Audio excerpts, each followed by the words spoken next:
Dinrive namin ang aming Tesla Model Y mula North Mindanao pabalik ng Maynila.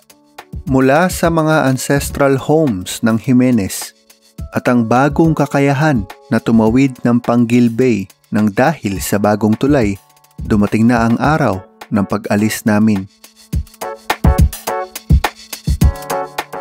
Ako, si Rusty, ang bayaw kong si Russell at ang asawa kong si Charlene. Kumakaway na naman si Charlene. Paalam Oroqueta at salamat sa Jollibee mo kung saan kami unang kumain nung kami dumating dito. Paalam na din muna sa napakagandang mga kalsada ng North Mindanao.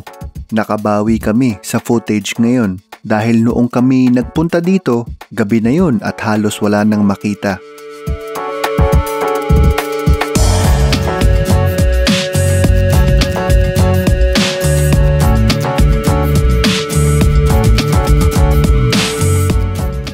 Sa Calamba. Kalamba. Kalamba, hindi Kalamba.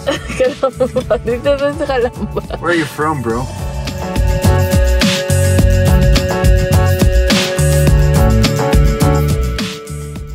Dapitan na to. Dapitan City.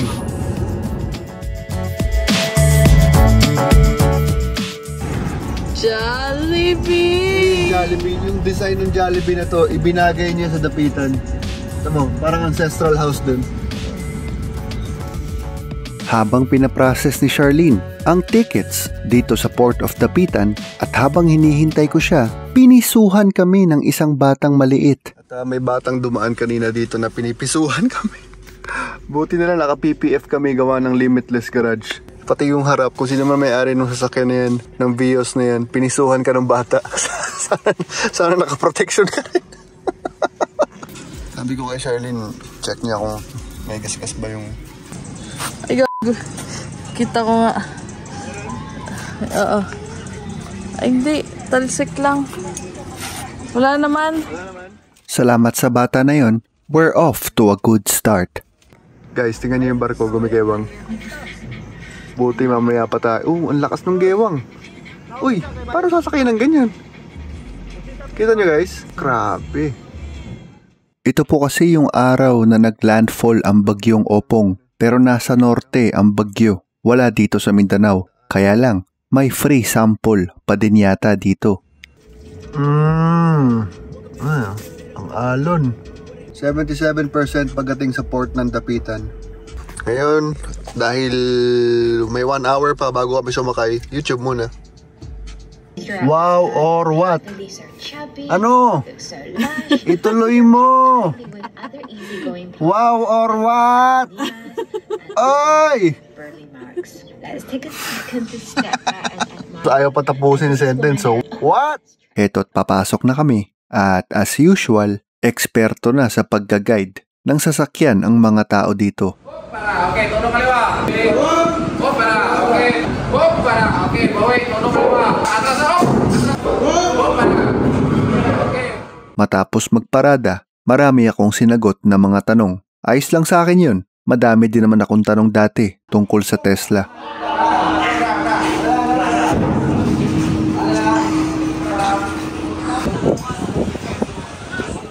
Sa ruta na to ng dagat, mula Dapitan to Cebu, hindi ko pa yata naranasan na hindi matagtag ang barko habang dumadaan dito. Para bang palaging may nagdadasal sa kaba tuwing dumadaan sa parte na to ng Pilipinas. Dahil ba walang mga isla sa kaliwat kanan para humarang sa mga hangin at alon? Palaging ganun. Pero sa buong buhay ko, itong araw na ang pinakamalala.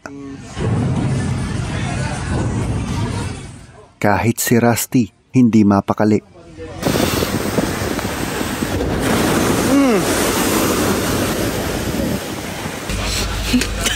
Nagising si Rat. Ayun ako, iniisip ko sa mga oras na yan na parang hindi ako pwede maging seaman.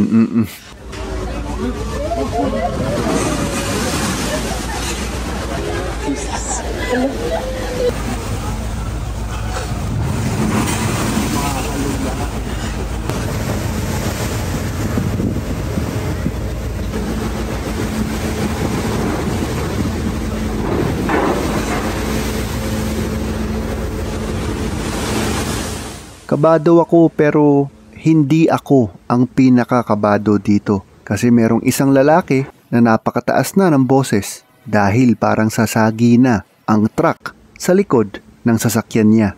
At sa kanyang kaba, parang nahawa din ako. Kaya binuksan ko yung Sentry mode ng aming Tesla o yun bang pwede mo siyang gawing parang CCTV at agad kong natutuhan na dapat hindi ko yun ginawa. Nagising mga tao kasi nag-alarm yung Tesla. Sinusubukan ko yung Sentry mode. Konting vibration.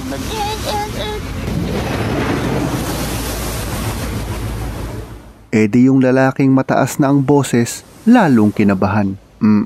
Sorry po.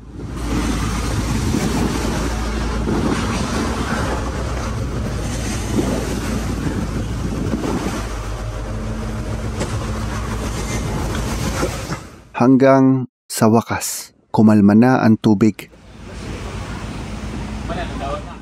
4 na oras din namin dinanas ang matinding alon na yon. Kita na ang mga ilaw ng Dumaguete. You okay, Tess? You okay? Are you okay, baby? Diba binuksan ko yung Sentry mode kanina? Ngayon, makikita na natin ang mga pangyayaring nasagap niya. Ito yung time na nag-alarm siya. Ayun na, sa red. Ayun na, coming. Woo! Yung kinuha mo sa likod, hotdog? Hotdog. Gutom na ako. Bigyan mo na kay Russell. I suggest, dun tayo kumain sa between Oslob and Karkar.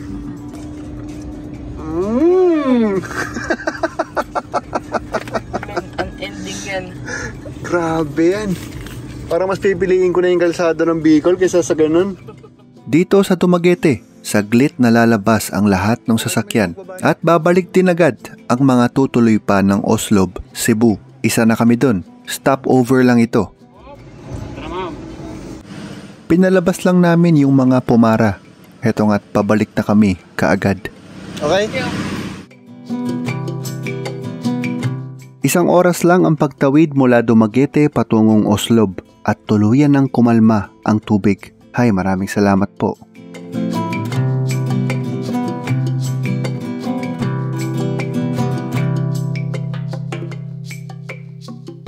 Sa Tesla, sa halip na makina, storage din ang nasa harap. Ang tawag dyan ay Frank. Finally, Cebu. Sobrang sarap maging nasa lupa. Arrival in Cebu with 72%. Ayan guys, gabi na. So, di na ako masyado magbe-video dito sa Oslob. Pero sayang, itong kanan natin, dagat yan. Kita sana ninyo. Halos alas 12 na nang makarating kami sa Karkar. Jollibee is a friend kapag late ka ng kakain sa city. Arrival in Karkar with 54%. Mabilisang value meals lamang, tapos sibat na kaagad. Dito akala namin may multong nagmomotor. Nakatayo nga. Kuha-kuha sa camera. Ayan. May mahaba lang pala siyang dala. Well, mamaya may kwentong multo pa ako. Pero multo nga ba talaga? O something na mas malala? Mamaya. Heto ang City of Naga na iba pa sa Naga City na nasa Luzon. Impressive ang haba at ang liwanag ng tunnel na ito sa Cebu. Yan ang day 1. 2 AM na kaming makakarating sa Airbnb namin. Kaming 4 dito nag-check-in. Bilib ako sa sidewalk nila, shaded by solar panels. Kasi yung Tesla, doon. Pakarwash siguro tayo. Ano kaya itong dumi na to? Ano kaya itong mga dumi na to? Para siyang napansin nila, parang asin-asin. Oh! Sa dagat. Nakarwash ng dagat dahil sa alon. Cebu! This is for you! Ang bridge na ito ay papasok po ng Mandaue City. Literal, dito po galing yung Mandaue foam. At kapag nasa Cebu, dahil talagang city na siya, si Charlene na ang nagde-drive. Ayoko!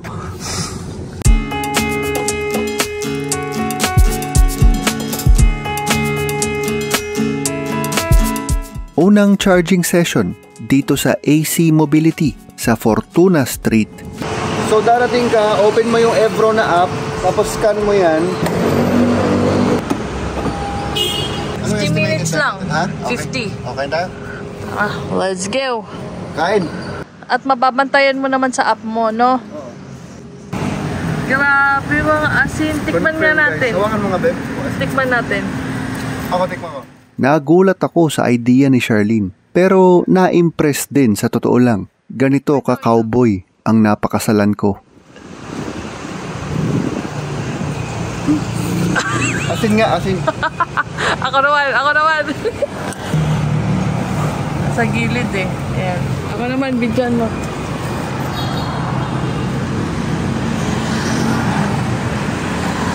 Lagay na natin sa adobo.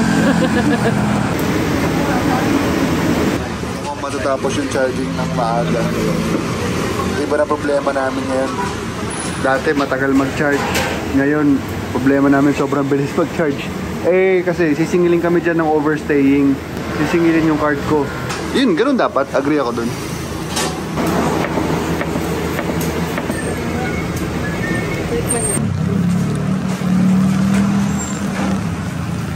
Pasensya na, medyo nagmamadali akong kumain kasi ang bilis mag-charge. So medyo ngayon ko lang naiintindihan yung sistema.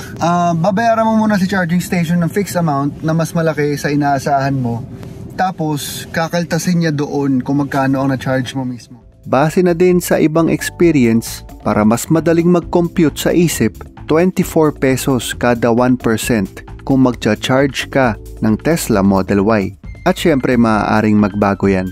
At sa kakakain at sa kakakwento, numinipis na ang oras namin para sa araw na to. Malilate na kami, kaya lang car show kasi ang pupuntahan namin. Hindi ba't dapat siguro matanggal muna ang mga asin sa kotse namin ano? Aba, mabuti na lang pinilit namin mag-car wash. Dahil dito sa susunod na pupuntahan namin, ang dami palang sisilip sa aming mga Tesla. Hindi ko rin masisi yung mga bisita na nag-akala na Tesla employees kami. Yung mga tanong nila, sinagot ko lang naman din. Tinuruan ko pa nga kung paano umorder ng sasakyan sa tesla.com. Hindi ako sigurado kung official Tesla product itong kutsyon ng kasamahan namin, pero pwedeng-pwede ka talaga mag-camping sa Tesla mo. By the way, sumali ako sa video making contest nitong Philippines Tesla Owners Club at nanalo ako. Ito ang isa sa aking mga premyo, Optimus action figure. Nagsidatingan ang mga kaanak mula Cebu para manood. Dumami na ang mga tao. Pwede na siguro tayo magsimula. Nandito kami sa Mandani Bay para sumali sa Tesla Light Show. Yun lang, that's it. 2012 pa lang, nag-ano sana magkaroon akong Tesla. I thought it was impossible. Tapos biglang dumating dito. Pero ang pinakamalaking responsibilidad ko sa gabi na to ay ang mag-perform ng sarili kong kanta habang sinasabayan ng mga Tesla cars. At sinasabi ng mga taga-PTOC, ito raw ang kauna-unahan sa mundo, isang musikero na sinabayan ng fleet ng Tesla cars. Philippine Tesla Owners Club, mag-ingay para sa PTOC. First time in Cebu, may tumugtog ang kabanda niya mga kotse. Nasa hiwalay na upload ang aking performance. Talagang tatatak sa isip ko na parang tato ang experience na ito. Thank you so much Cebu. Thank you so much Mandani Bay, Philippine Tesla Owners Club. Balik trabaho na muna ako sa mga sasakyan. Hello ba? Day 3. Papaalis na kami sa aming home sweet home. Ay, ganyan kahaba yung party. Kilometrong layo. Sir! Sir! Asa mo, sir? Yung papa nila, si Bayaw, pag available, siya ang nagda-drive nito kapag kami nasa Cebu. Burger bar.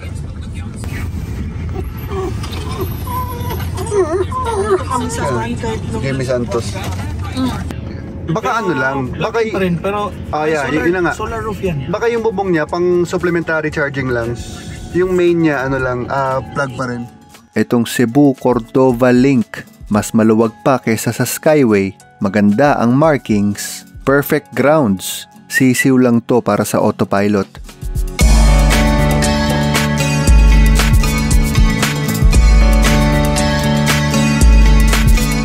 Nagpapatuloy ang pagkamangha ko sa mga bitbit ng mga nagmomotor dito sa Cebu. Sa Cebu yung mga motor kung ano-anong dinadala oh. Lechon. Oh, lechon. Dati 2 lechon nasa lap niya. Ito ano naman to? Hagdan, oh. Rakin mga nagmamotor sa Cebu eh.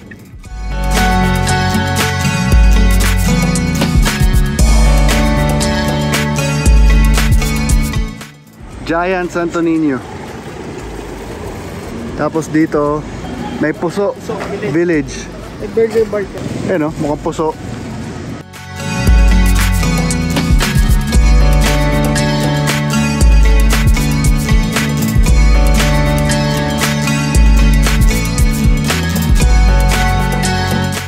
Ferdinand Magellan kasama ang kanyang tropa, celebrate lang yung kanilang pagtatayo ng cross. Baptism of King Humabon and Queen Juana. So mga Cebu natives bininyagan para maging Katoliko. Sa ngalan sa Amahan, sa Anak at sa Espiritu Santo. Amen. Dito sa Puso Village, magkakaroon din po ng burger bar. Ayan o. Now exiting Puso Village. Dahil na rin sa Tesla, nagkaroon kami ng bagong hobby ni Charlene. Tawagin na nga lang nating garden touring. Naggawa na namin sa Luzon, sa Visayas at sa Mindanao. At sa araw na to sa Cebu, madadagdagan ang aming koleksyon. Grabe dami tao. Oh, Utah Jazz. At upang tumungo doon, kailangan natin umakyat sa highlands ni Cebu, sa malamig at mataas na area ng municipality ng Balamban. Aakyat ang Tesla habang bitbit kaming 5 pasahero kasama ang mga bagahe at spare tire sa likod. 41 tayo, up and down tayo ng bundok eh. At dumating na nga tayo sa Buwakan ni Alejandra o sa Tagalog Bulaklakan ni Alejandra. Apakaganda. Gawan ko na lang ng hiwalay na video. Pero syempre, silipin muna natin saglit.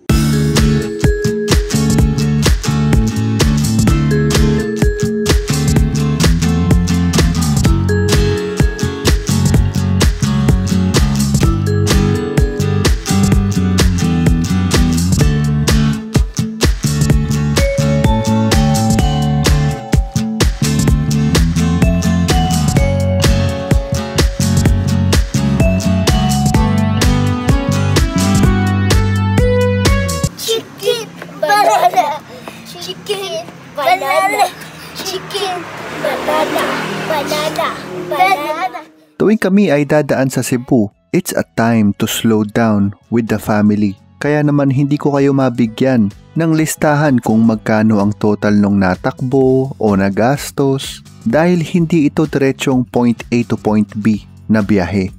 Eto, paakyat na tayo sa malabagyo na klima ng Tops, Cebu City. Hindi pa na-activate pero meron ng charger dito sa Tops. I-activate na lang. Dalawa pala oh. Oh, Bali 3 total. Meron dito nung tanyag na tuslob buwa ng Cebu. Kukuha ka ng puso, tapos itutuslob mo dyan sa bula, tuslob, buwa.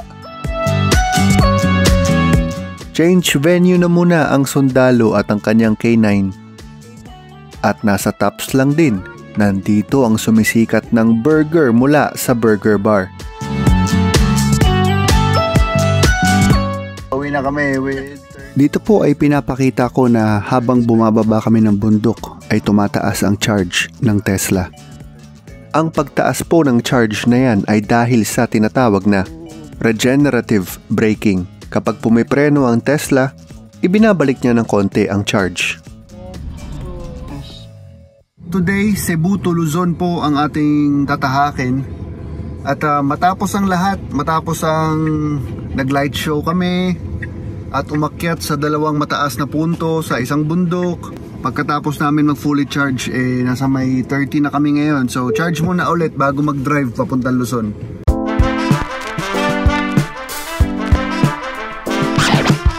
Okay, tayo po ay nagbabalik sa AC Mobility dito sa Fortuna Street. Again, babayaran mo siya ng higit sa inaasahan mong gastos at ibabalik niya ang sobra. Kasi CS2.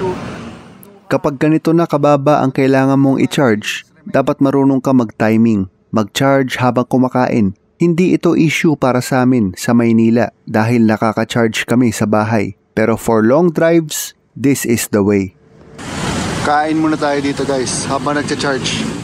Dito sa Matias, nasa ilalim ng puno at masarap ang home cooking style. Asan? Wow. At nangyari na naman, nagmamadali na naman ako kumain dahil nakikita ko sa app na patapos na ang charging ng sasakyan. 100% na? Okay na, 100 na tayo mga mamsar. In today's episode ng kung ano ang dala ng motorista sa Cebu, meron tayo ngayon mga lumber. Sobrang fighter talaga ng mga nagmumotor sa Cebu. Meron din daw nakita si Sherlyn noon dito na kama, ang dala. Yung frame ng kama na bakal. May dalawang lechon. Yun nakita ko yun, dalawang lechon sa lap niya. Ito po ang Cebu Medical Institute, kung saan nag-aaral si Jericho Lim. Pinsan ko yun. Pinagtitripan ko lang. Anyway, parang NCR lang. Medyo stressful ang pag-exit ng Cebu City. Oh my gosh, mabutot lang ako rito. Si truck okay, go, go, go. Go, go, go. Na may halong dasal. Pinagbigyan ka na. Gutter sa kaliwa. Inaano ko kay Sherlyn kasi hindi pa rin niya ginagamit yung magic side mirror. Mag-signal ka, bigyan lumalabas. Stop the signal. Signal to the right. Ayan o. Lagay yung side mirror yung screen.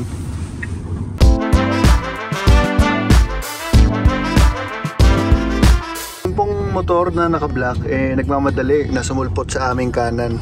Tapos, nag-red po siya dito. Nag-alarm. Gumanon. Tapos umusog ng kusa si Tesla. Oo. I love Cebu!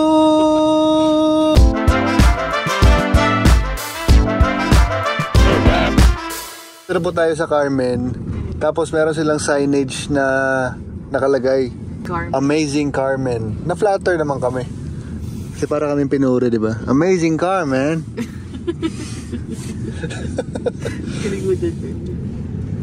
Sayang, madilim na sa pagdating namin sa Bogo. Maganda sana ang view dito. Pero okay lang, nandito na kami.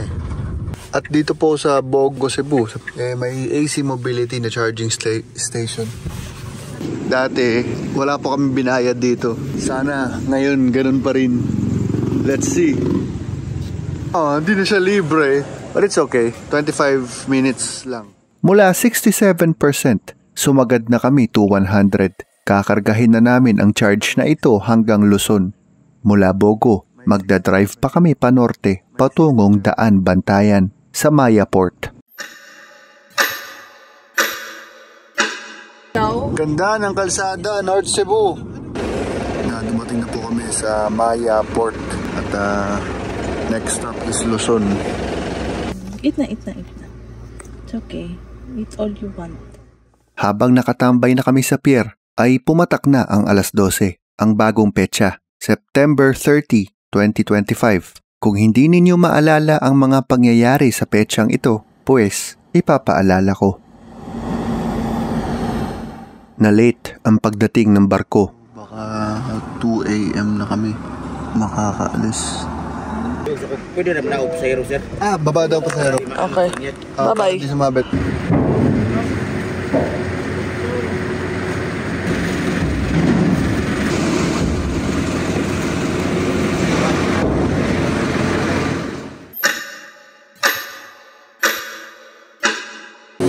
Ulat ng Pag-asa, fair weather for the Philippines, entire Philippines.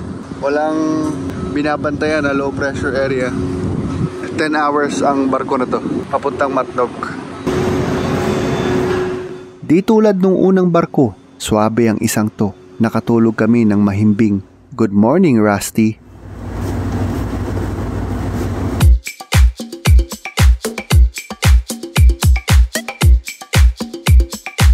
Kapag ikay pasahero ng barko, masarap ang tama ng cup noodles.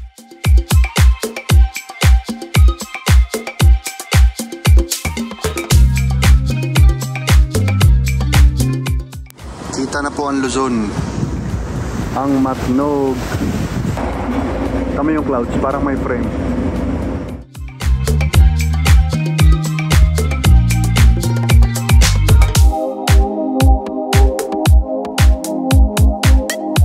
Sampung oras ang boat ride na yun. Sobrang kabaliktaran nung nauna. Napakakalmado ng dagat. Natulog ako na parang baby.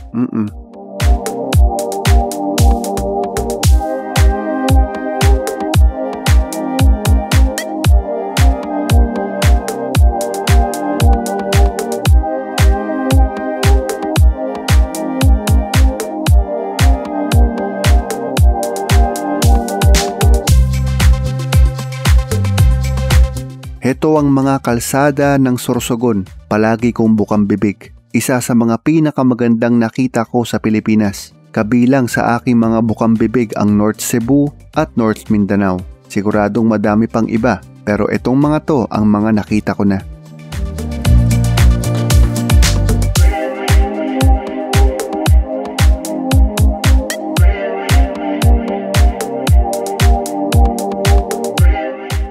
Umulan ng konti habang papunta kami ng SM Sorsogon. May bibilhin kasi doon na concert ticket, si Charlene.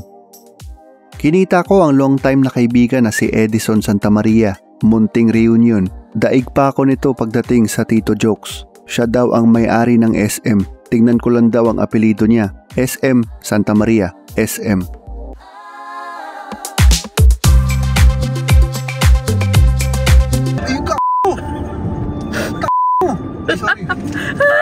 Yan na!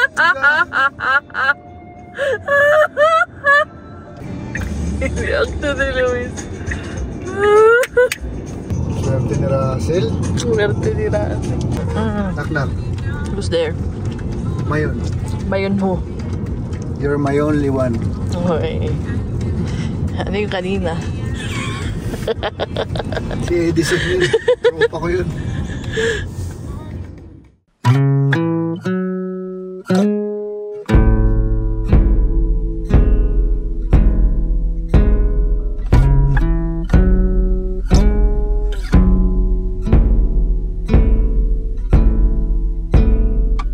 Yun na yata ang pinakamalaki kong reaksyon sa isang tanawin sa ating bansa. Na-starstruck ako. Dahil na rin alam kong mahirap itong makita ng ganito kalinaw. First time ko siyang makita.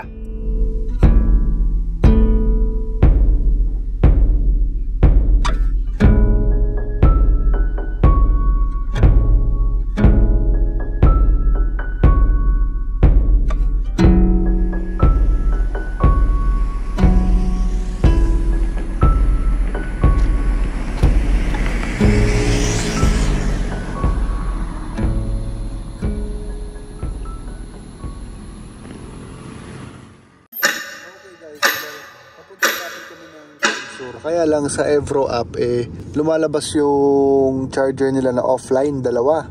So Delix, dito meron. Mas mabagal ng 1/3 pero meron. So yan, try natin. Pero ayos lang, pagod na din kami at gutom. Medyo ma-fog pa ang lugar na to. Kaya dito na-discover namin ang defog function ng Tesla. Dito na kami sa paligid ng Ayala Mall para mag-charge doon sa 22 kilowatt. Legazpi Rotonda. Buti meron dito sa Legazpi. Kaya lang mas maliit, mas mabagal. 7:29. 8 lang yung mall pero pwede mag-stay. So at ang usapan namin ni Charlene, sige magbubook na sila ng malapit na Airbnb at ako nang bahala mag-charge dito. Magre-relax ako sa kotse at manonood ng Netflix. Si Charlene at si Russell ay nauna na doon sa Airbnb. Malapit lang yun. Nagpaiwan ako dito sa kotse habang nanonood itong Good Will Hunting. Sakto pagkatapos ito, tapos na mag-charge. Eksaktong 50 minuto matapos kong kunan ang video na yon, ako ay kinilabutan dahil ang alam ko mag-isa na lang ako sa pwesto na yon sa basement ng Ayala Mall, Legazpi. Pero bigla na lang may taong nagyuyug-yug ng aking sasakyan at ayaw niyang tumigil, nilalakasan pa niya. Kaya tumingin ako sa paligid, wala naman ako nakikitang tao. Kaya kahit hindi naman ako naniniwala sa supernatural, sumagi din sa isip ko ang multo. Pero ayaw pa rin tumigil at lalong lumalakas. Kaya binuksan ko na ang pinto para kumprontahin kung ano man yun. Nasa labas na ako at wala pa rin ako makitang tao. Doon naririnig ko mula sa malayo ang mga bagay na bumabagsak at doon ko na-realize na lumilindol. Halos kasabay niyan ay nakita kong tumatakbo palabas ang mga overnight mall guards. Ngayon, sigurado na akong lumilindol. Kaya siguro hindi ko kaagad naisip kanina na lumilindol ay dahil walang ibang tao na nagre-react sa mga pangyayari. Nakitakbo na ako sa kanila, mga 3 sila.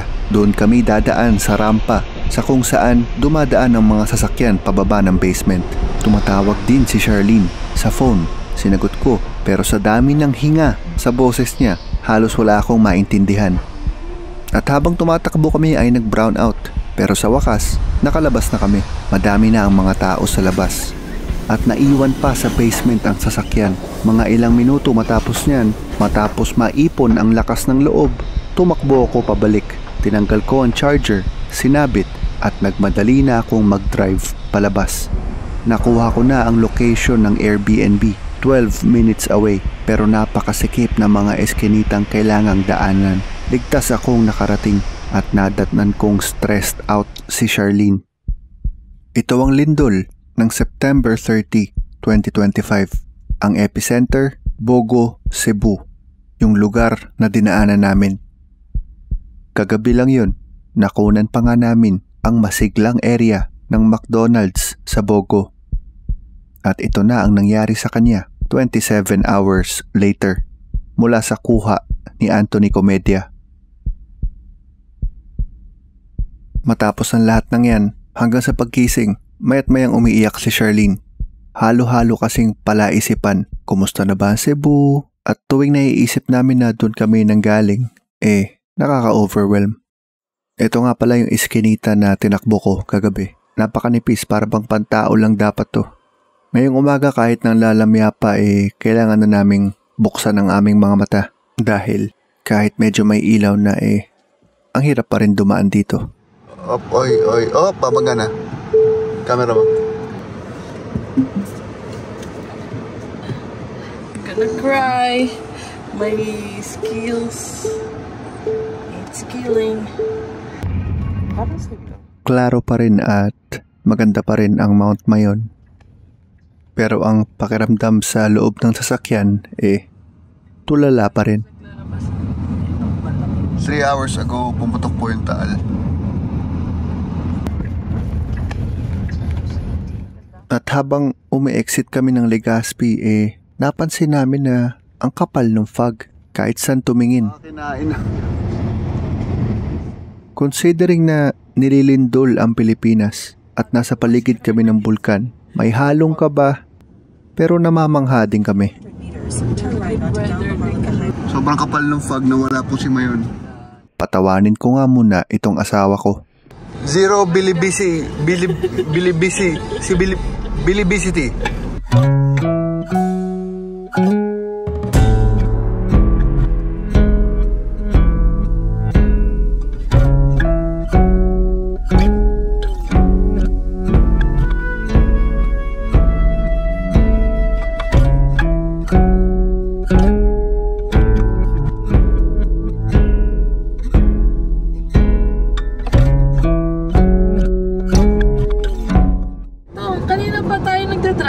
Kaya na pa fog ng fog.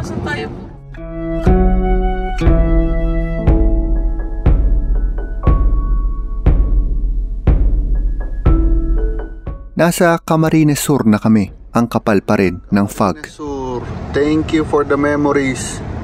Legazpi. Thank you.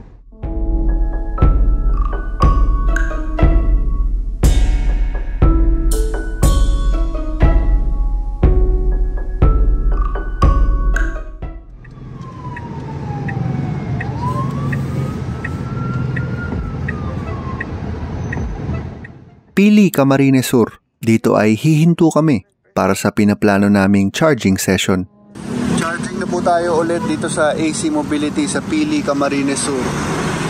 Sabi sa app offline to, na tama nga pagdating ko offline siya. At malalaman mo kasi may X dito sa signal. Buti na lang meron ng guard. So tama lang din na morning kami nagpunta. Dalawa sila, tinulungan nila ako, napakabuti. Dito sa AC Mobility sa Pili, Camarines Sur. So since 60% naman kami, so mga 25 minutes lang to. Umabot naman ako ng 90% kagabi bago ko binunot ang charging dahil sa lindol. At habang nandito ay may lumapit sa akin dahil nanonood siya ng vlogs. Shoutout sa'yo, Ninyo. Pasakay na dapat siya ng sasakyan papuntang school. Sana ay hindi ka na late. Napanood niya yung vlog doon. Nagabang stick. Ito, ba nagabang ka? Yes po, dyan lang po bahay namin. Okay. Taga dyan lang siya sa tapat.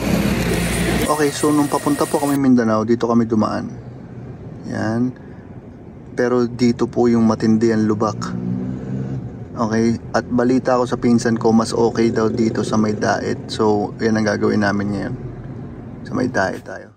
Bilib kami sa mapa ng Tesla at nasanay na kaming sumunod dito.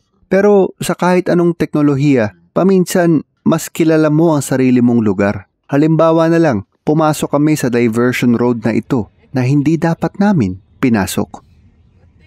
Big problem. Mas malaki pa ang sasakyan sa kalsada na ito sa palayan. Sa sobrang kitid at paliko-liko, hindi na rin kami makaatras. Maputik at nahuhulog ang aming gulong. Hindi namin inaasahan na mag-o-off-road kami ngayon. Okay, tapos sharp turn. Dito na. Aminado ako na ang pinaka-problema dito ay ang kakulangan namin ng experience sa mga ganitong sitwasyon. Sige, atras!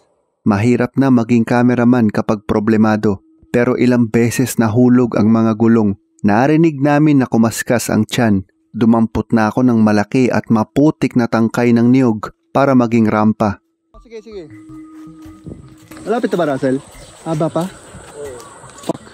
Aminado rin ako na sa tingin ko, kayang-kaya dapat ni Tesla yan. Natakot lang kaming umapak at rumatrat dahil bago pa siya Baby pa siya So wait lang. Pwede ka dito. Naharangan na namin ang mga papadaan na tricycle. Mabuti at mababait at binigyan kami ng payo. Ang mga halaman pala sa gilid ng kalsada na yan ay matigas at hindi maputik. Pwedeng pagulungan.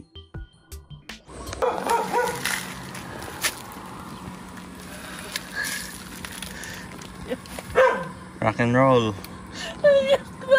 Ako naman Okay na ako. Magbabalik tayo. We survived that. Itsura ko. Aray. May nakikita na ako highway.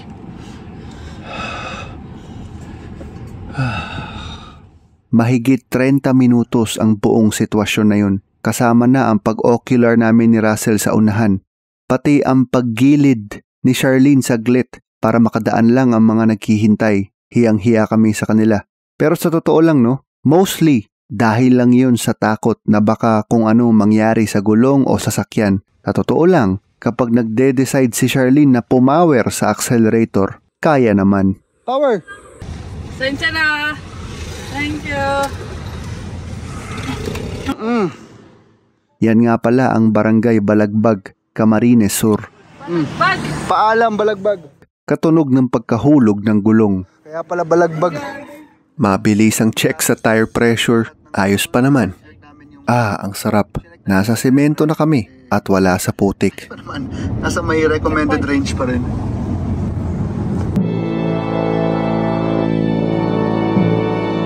Noong galing kaming Maynila at papuntang Mindanao, naranasan namin ang 2 oras ng malubhang lubak sa mga kalsada ng Camarines Sur. Pagkatapos nun ay natutuhan na namin na dapat next time iiwas kami at sa Camarines Norte na lang dumaan. Bahala nang madagdagan ng 1 oras ang biyahe dahil ayon na din sa aming pinsan na nauna na, hindi kami magsisisi sa dagdag ng 1 oras. Ito na. Yan, yung dinaanan namin dati na malubak. Ang balita namin mas okay dito. Mas mahaba yung biyahe mo pero Plus 1 hour. Plus 1 oras pero mas maayos daw yung kalsada. Tingnan natin. Ito na. Wow.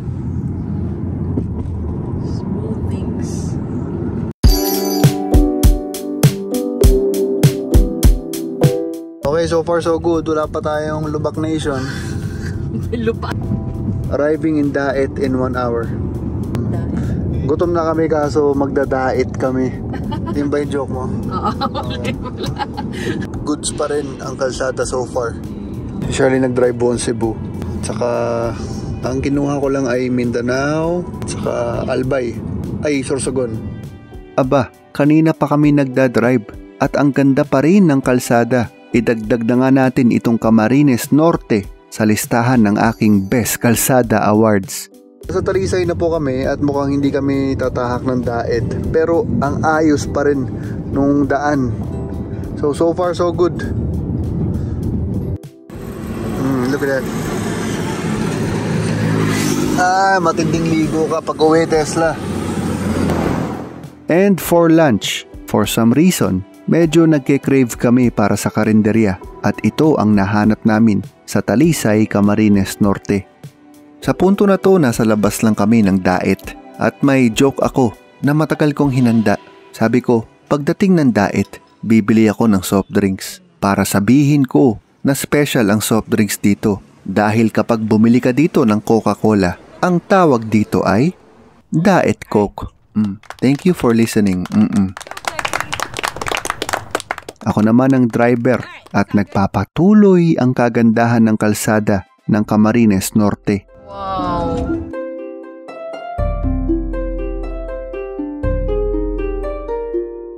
Pero patapos na ang pagtahak namin sa Camarines Norte. Malapit na din matapos ang maayos na mga kalsada. Siguradong madami kaming naiwasan ng mga lubak dahil sa bago naming ruta. Pero kailangan pa rin namin maranasan ang paglubak pagpasok namin ng Quezon. Alam nyo, madalas kong isipin ang mga probinsya na may hindi magandang reputasyon pagdating sa kalsada. Nakaka-tempt mag-conclude at sabihin na pagpasensyahan na natin. Daanan kasi ng truck o kaya mas madalas kasing sila ang sumasalo ng bagyo. Pero kasi parang hindi magandang reason yun dahil ganun din naman ang Camarines Norte, ang Sorsogon at ang Albay. Pero bakit maayos naman ang mga kalsada nila? Kaya I want to send my regards to the roads of Quezon, Camarines Sur at ayon sa pinsan ko, pati daw Samar at Leyte, I wish you all good luck. Kung ano man po ang inyong pinagdadaanan na siyang dahilan ng inyong mga kalsada, sana po ay masolve ninyo. Ayan o, sumasayaw na ng hip-hop yung truck. Alam mo ba? Mahal mo na. Wala tayong magagawa, mahal mo na. Ba't adan? Ba't adan? Ay! Release po. Release! Pabalik ng konti. Aray ko. Turo pa ako. Ay!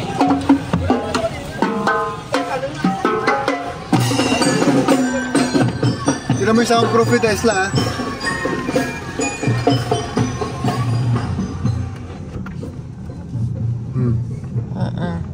Isn't it awesome? Papasab na ako, guys. Recho-recho mga oras.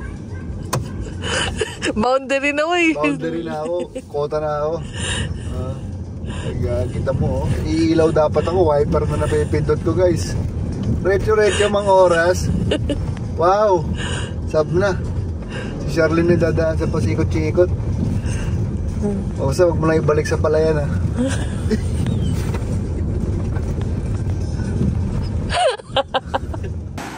5 oras na akong nagdadrive. Nag-request na ako ng relyebo sa mas batikan na driver na si Charlene. 5 hours ka nag-drive, di ba? Paano kapag jammer mag-drive? Ikaw lahat. No land trip. Substitution.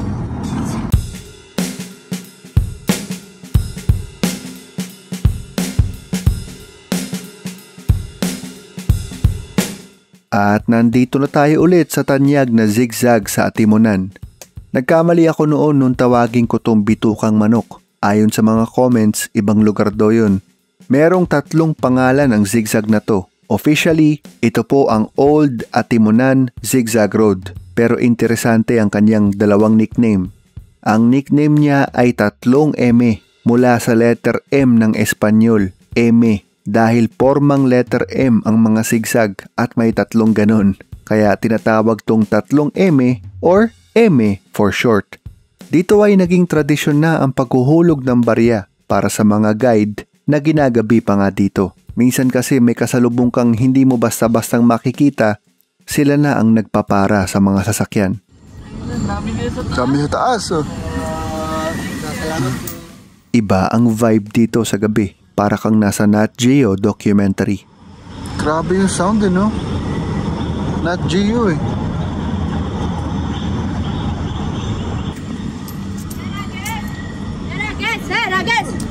Saragas! Thank you po. Thank you. At mga 45 minutes lang matapos niyan, darating na kami sa Lucena City, kung saan may bago at napakalakas na charger. Tapos grabe yan. Ano yan? 120 kilowatt. Para kang may bidet na pressure washer niyan. Para sa huling charging session para sa buong trip na to. Bagong-bago ang AC mobility na ito. At sa aking palagay, isa itong halimbawa sa kung ano ang pwedeng maging itsura sa future. Mga gasoline stations, maaaring maging charging stations. Nangyayari na nga.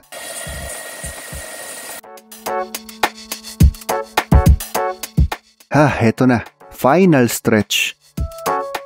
At sa wakas, heto na ang mga pamilyar na ilaw ng Metro Manila. Pagod, gutom, at hindi nakakakilig ang dami ng mga sasakyan. Gusto ko lang sabihin ng totoo, mas kaaya-aya na destinasyon ang mga huni ng probinsya. Kaya hindi ko maiwasang palutangin ang mga pilosopong tanong na ito. Bakit nga ba? Ang laki-laki ng mundo. Bakit ba tayong mga tao pinipiling magsiksikan sa iisang lugar? May mga madaling sagot tulad ng pera, trabaho, negosyo, pero bukod sa career, ang mga city ay sentro din nung tinatawag na humanities. Yun bang subject sa school? Arts, pop culture, sa buhay na gusto kang bagyuhin, yugyugin, at ibaon sa putik. Importante na meron kang oras para mamangha. At kaugnay niyan, naabutan ni Charlene ang concert ng Twice sa Bulacan. At para hindi ako makopyright, ako na ang kakanta ng montage na tuhu. Basta sabi kasi ni Twice, no matter what you got me, I got you. You're my only one.